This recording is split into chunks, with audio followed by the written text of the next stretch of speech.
No, you don't need. You don't need the. I'm doing this my way. He a legend, he a legend, he a legend. He a legend, he a legend, he a legend. Fucking on it though. Then He you a can't bring it legend. up later. Welcome to the league, to the league, to the league, to the league, to the league of items. Welcome to the league, to the league, to the league, to the league, to the league of items. What's up, everybody? It's Pikel with League of Items, and in today's video, we're going to go over the matches for tomorrow, the matches for Week 2 overall, just a quick look at those, and then, since a lot of the games tomorrow are not interesting, I wanted to ask the question, can Cloud9 beat teams like Damwon Kia and Genji? And like I've said in other videos, when I'm comparing Western teams to Eastern teams, I think that you can kind of use it as a proxy for like most of the time. Like if you were talking about Vitality, you could also kind of talk about EG. The matchups are a little different, but I think the talent levels are kind of similar. The thing with Cloud9 is that they're more kind of macro focused, conceptual in terms of how they're approaching the game, and I don't think that it's necessarily an advantage that LS has watched so much of their gameplay, but it is something that I would take into consideration. So let's talk about the games for tomorrow first. So in the LPL, we have two games. We have Rare Atom against Invictus Gaming. Zika, who has only played one match in the LPL, to my knowledge. Shun, Yukai, An, and Lucas. Invictus Gaming has looked bad so far, just straight up. And then Rare Atom has Cube, Leon, Strive, iBoy, and Yuyanja. I don't know what I think about Rare Atom right now. I don't like them in general. I think that they're overrated because iBoy's definitely had a lot of hype around him for a long time. I don't think that they're horrible players. I don't think that Leon's a horrible player. This could actually be a really good meta for Leon. But I think that this is probably the best spot for an underdog tonight. And we'll revisit that later on. But in this matchup specifically, Rare Atom's obviously the favorite. If I had to play an underdog tomorrow, it would be Invictus Gaming, but I would still take Rare Atom on. I'm closer to taking Rare Atom as a pick than anything else. I wouldn't bet them at minus 250. I think that my best bet of the day would probably be Invictus Gaming plus 1.5. I think that they do get one game off of Rare Atom tomorrow, and the other ones are a lot sketchier. The next match is JDG against World Elite, and I've said this multiple times. I'm not playing World Elite until Beishang is back. So I think that this is an easy spot for JDG. I know that JDG hasn't looked like the most convincing team throughout the year, and it's going to be scary watching them. I think it could be very high scoring for DraftKings purposes. So for that reason, I think that JDG is probably my favorite stack of the day. So my best bet's probably Invictus Gaming plus 1.5. Favorite stack, or my super stack, is JDG. The best dog, like I said before, the BLG will win worlds. From Discord said that it should be called the Who Let the Dogs Out pick of the day. I because of the Infinity Edge podcast, I had to do a Who Let the Dogs Out cover last year, which was pretty horrible. I mean, it was good quality, but having to do that and embarrass myself like that was not fun. But in this matchup, 369, Kanavi, Yagao, Hope, and Missing against Bew, who's an okay but not a very good player. View, Shanks, Shing, and Kadaya. I don't like any of the players on World Elite that much. I think that you just have to kind of think that JDG will outclass them. It will be volatile. It will get ugly, but at the end of the day, I think JDG comes out on top. Then in the LCK, we have Damwon against Kwangdong Freaks and Genji against Live Sandbox. And again, like, could a Freak of Freaks theoretically win? Sure, but I'm not going to make that bet. It's just not worth it to me. I know that the plus 443 might look enticing, but I just don't see them beating Damwon in this match. If we take a look at their rosters. Keen against Birdall, that's a spot where Kwangdong doesn't necessarily have an advantage, but could win that lane. And we've talked about this before. When your team has the ability to win the lane, you kind of just necessarily have a chance to win the game. Elim against Canyon, I don't like that matchup for Kwangdong. Showmaker against Fate, I don't like that matchup for Fate. Teddy and Hoyt against Deokdam and Kellen, I just don't really see a spot where Kwangdong can really create gigantic advantages. Maybe Keen can do it. That's really their main win. Their main win condition would be like attacking Birdall. I'm not even sure if Birdall's starting, but Birdall is a pretty volatile player. I could see it going sideways for Birdall, but I don't want to bet on it. And then Genji against Live Sandbox. I'm not betting against Genji. I think that they're probably the best team in Korea. Definitely top 3, but in my opinion, probably the best. Sandbox is not a very impressive team.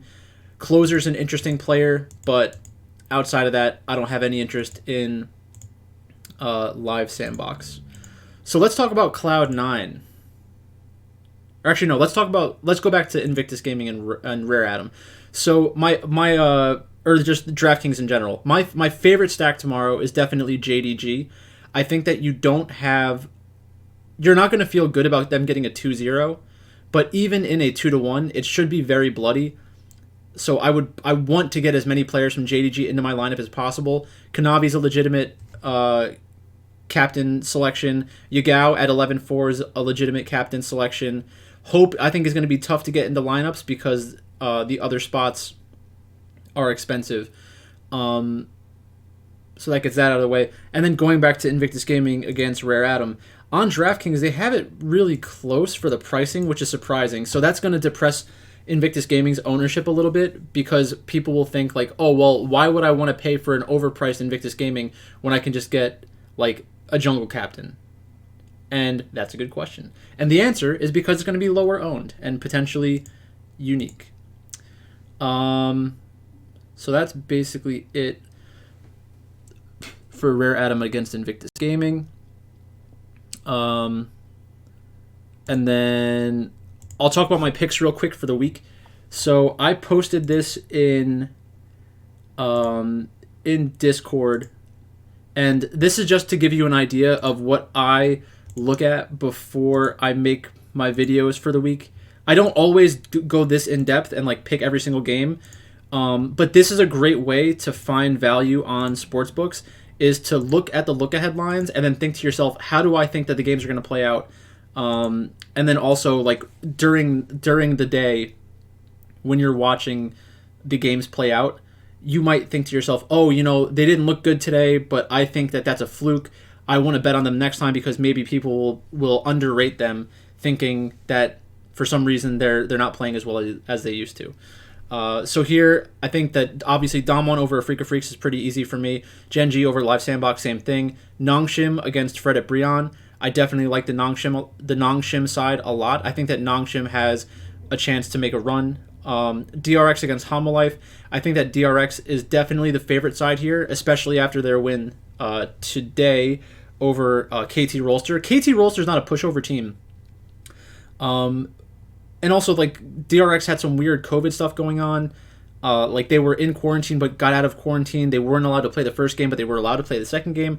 I don't really understand what was going on with that. But DRX, as an underdog in this spot, I like it. I like their talent. I think that they have not played up to their talent level so far this season, and I think that they have a much higher ceiling. On the 12th, we have T1 against Genji. This is going to be one of the best matchups of the week. I like taking Genji as the underdog here. A lot of people not a lot, but people have been commenting on some of my videos that I'm underrating T1.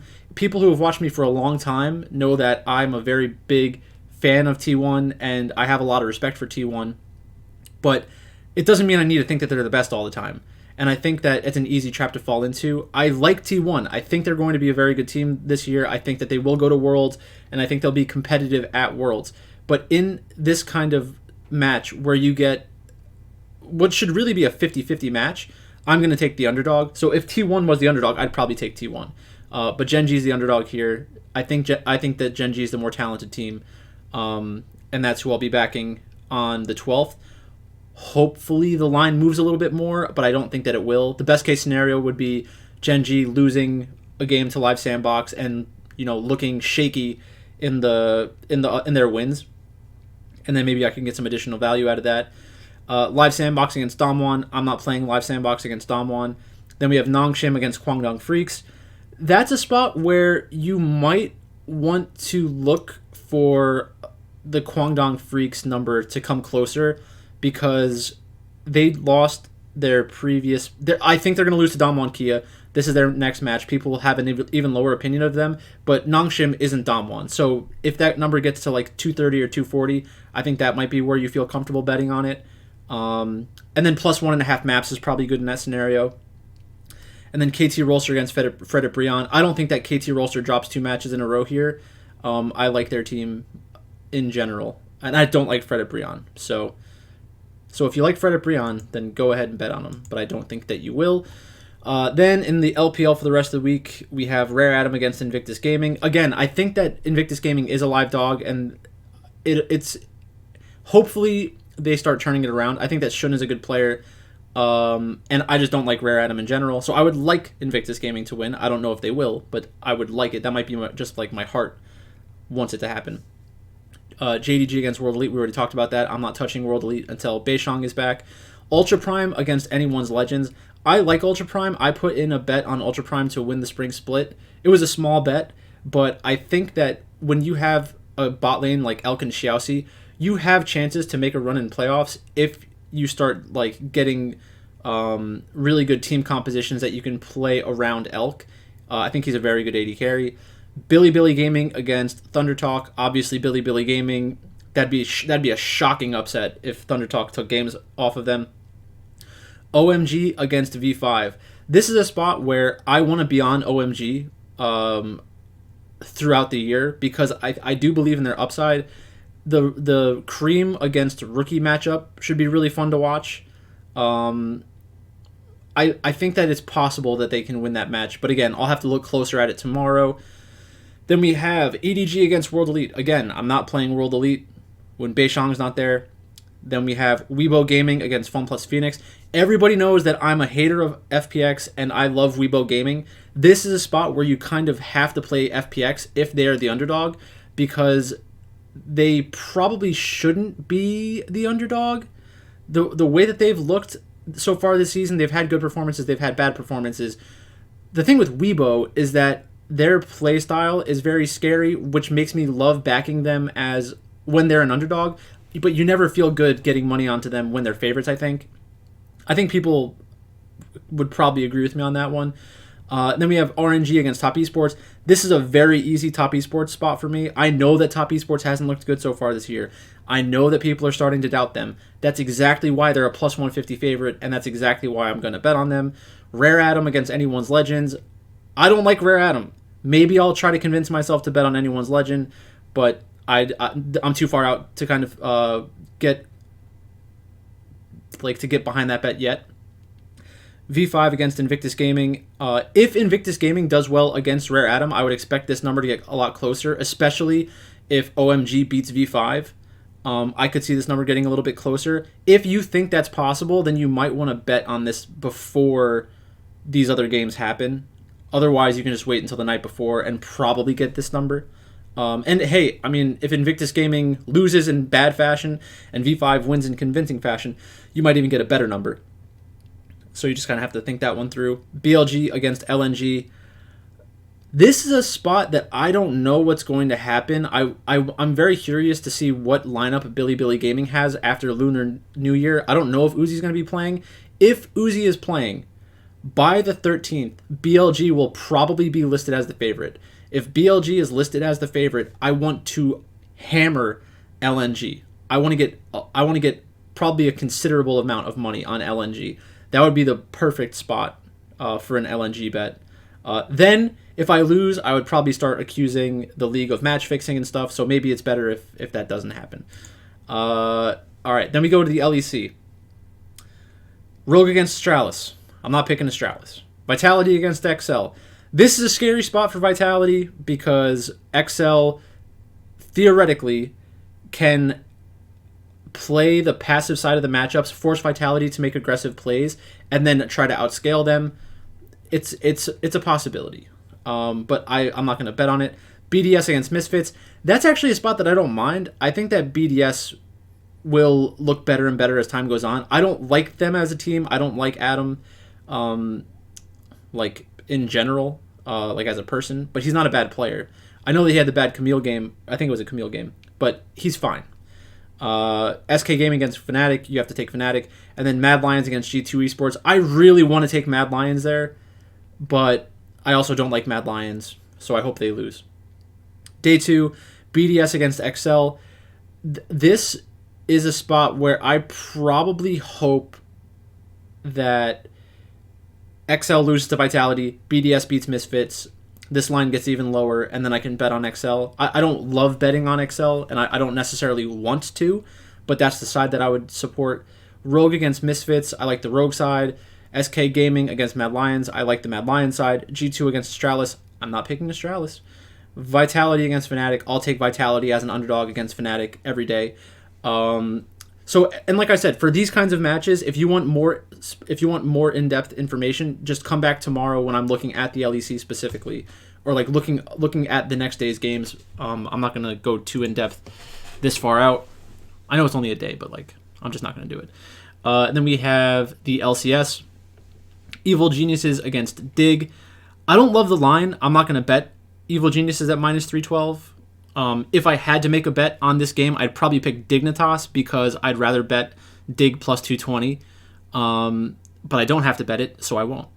100 Thieves against Immortals. I like the 100 Thieves side. Team Liquid against Cloud9. I like the Team Liquid side. I think that we're getting to the point where you just have to bet against Cloud9. Yes, they have been good, but I don't think that they're significantly better than the other top teams in the LCS.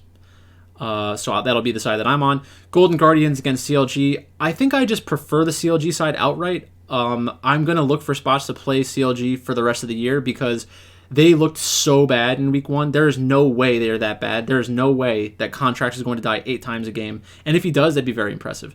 TSM against FlyQuest, definitely on TSM.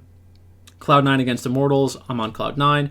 TSM against Golden Guardians, I'm on TSM. That's a spot where I might look for a Golden Guardians bet, especially if they lose against Counter Logic Gaming. You might be able to get Golden Guardians at like plus 165, plus 175, which would be interesting to me. Evil Geniuses against 100 Thieves. I definitely want to support Evil Geniuses as the underdog. Team Liquid against FlyQuest. Definitely on Team Liquid. And then Dig against CLG. I think it's another spot where you have to take CLG.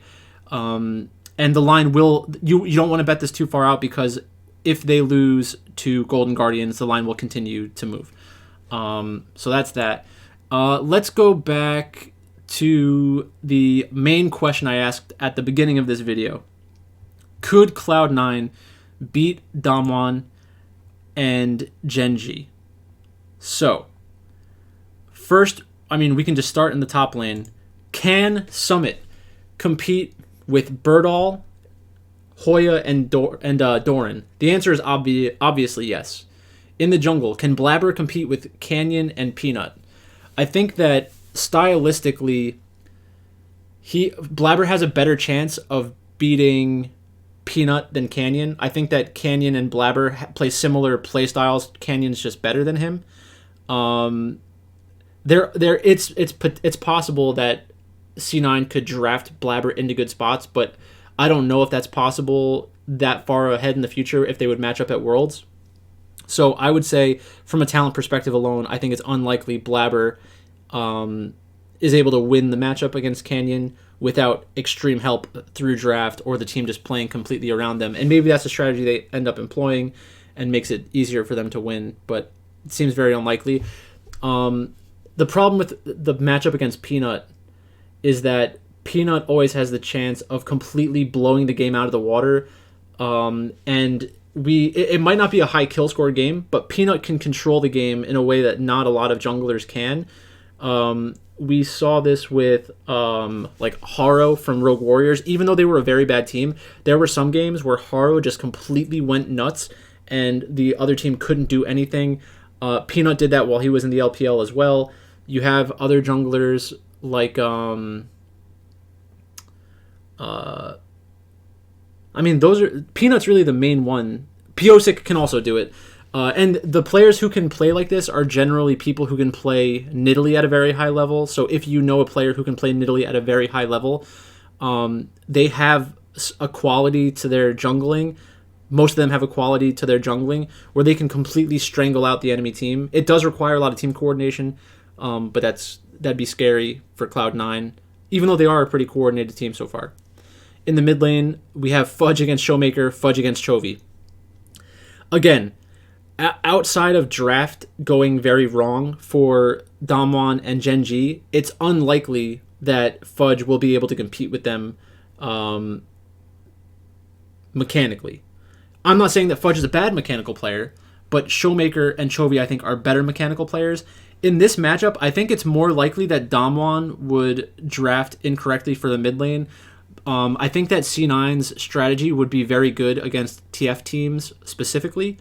It might be very volatile because you would have like a TF player who could theoretically snowball the side lanes really hard, but I think I would prefer the C9 side if they were doing that. If it was a best of 3 or a best of 5 and Cloud9, I always think I said Cloud9, but I don't. Cloud9. If they were successful in game 1 doing that, I think that Damwon would just pivot away from the TF strategy and start matching them in terms of scaling. It'll be very fun to watch teams play against Cloud9 in best of 3s because I think you need to make those kinds of decisions very fast if you lose the first game. And then Deokdam and Kellen against Berserker and Winsome. I don't know what it would look like. I do think that Deokdam is a very good hyper carry player. Berserker so far has looked like he can play hyper carries at a very high level as well. The talent in the LCS in general is not on the level with LCK, so you do have to wonder, like, can Berserker perform at that level against an LCK team? I know that he's probably played against all these players before. He's from Korea and probably played at the very highest levels of solo queue, but I don't know what that would look like. And then Ruler and Lehens against Berserker and Winsome. I mean, Berserker, even if he is a very good AD carry, he's not Ruler. He's not Ruler yet. I don't know if he has that in his range of outcomes, but Ruler is one of the best AD carries of all time. So I think with Cloud9, again, it's going to put a lot of emphasis on their drafting ability. And when we get to Worlds or MSI or some international competition where Cloud9 could theoretically play against these teams, I'm already thinking to myself, Cloud9 needs to draft exceptionally well in order to beat these teams. And I think that Cloud9 can do that. So it is going to make them a live dog in a lot of situations that they probably, you wouldn't think that they are or initially. And then now I'm almost thinking to myself, am I not giving the talent of Cloud9 enough credit? Like, if I do genuinely believe that they can draft at an extremely high level, even against teams like Genji and Damwon, then maybe I should give them even more respect. Like, maybe I should pay very close attention to my talent evaluation of Cloud9,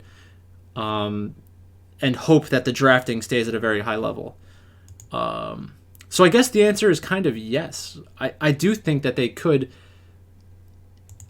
Like, imagine that. Like, imagine Cloud9 up against one of those teams, and LS, after being able to watch all those games up close and personal, theoretically being able to talk to people in the LCK scene about these teams, learning some knowledge from them. I don't know which team he was affiliated with before T1.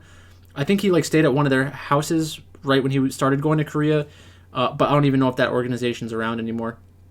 So that's basically it. That was my first look at all the games for week 2. We went over my best bet, which is probably Invictus Gaming plus 1.5. Invictus Gaming is my favorite dog. I don't like any of the dogs, really, but they're my favorite out of the bad options that we have tomorrow. My favorite to win a match is probably Damwon. And then my favorite DraftKings play is JDG. I think that'll be a bloody match. And if I was doing a parlay tomorrow, I would run probably all 4 favorites. I just don't really. I probably wouldn't run all 4. I would do Damwon, Genji, and JDG. That's the only kind of parlay that I would do for tomorrow. That's all I've got for you today. If you like this content, make sure you like, comment, subscribe. Check out Patreon and Discord. Retweet stuff when it comes out. That is helpful to try to get more people. I want to get to 1,000 subscribers. We're less than 100 away now. So once again, thank you for watching, and I will talk to you later.